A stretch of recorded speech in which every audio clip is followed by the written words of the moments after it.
Have you ever wondered what you would do if justice failed you?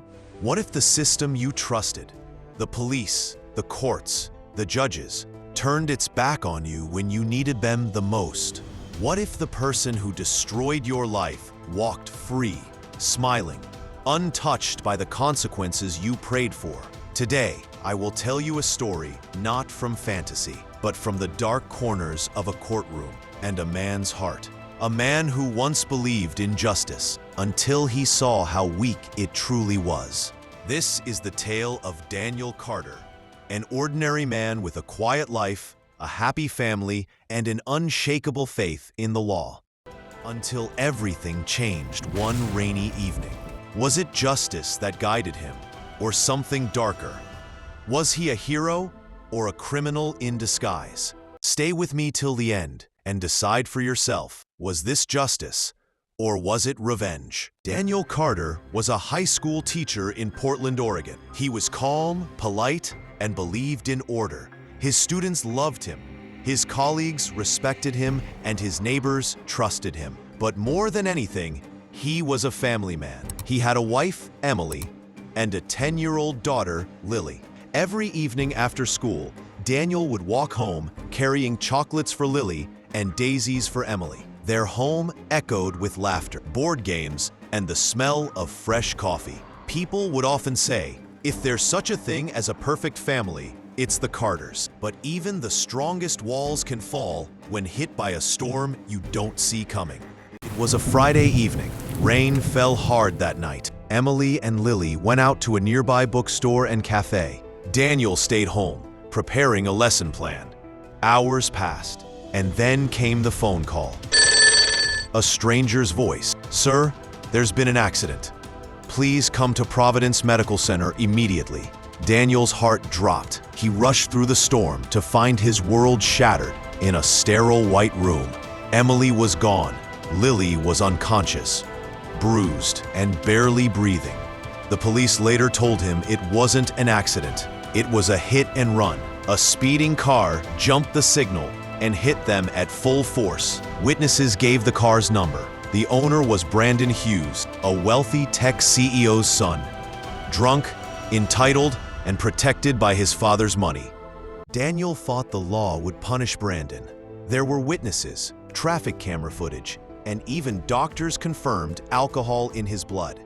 But power works in silence. Brandon was arrested and released in 24 hours. Over the next few weeks, witnesses turned silent. The camera footage suddenly had technical errors. Even the blood report disappeared. Daniel stood in court as Brandon smiled at him. The judge dismissed the case due to lack of evidence. Lily survived, but she could no longer walk. Daniel's life was torn into pieces. The justice system had spoken. But the words were empty. That night, as he sat alone in his living room, staring at the flowers he once brought for Emily. The months that followed changed Daniel.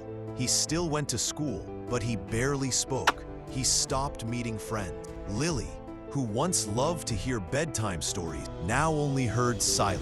And then, Daniel began reading. Not poetry, not novels, but law books. He wasn't looking for justice anymore. He was looking for something else. He watched Brandon, followed him. He learned his routines, clubs he visited, the shortcuts he took, the guards who turned blind eyes. It was no longer a matter of if Daniel would act, but when. 1 year after Emily's death, Brandon hosted a lavish party. Daniel waited in the shadows, carrying nothing but a USB drive. But here's the twist. Daniel didn't kill him. He recorded him. Daniel tricked Brandon into confessing everything. How he paid the police, bribed the judge, threatened witnesses.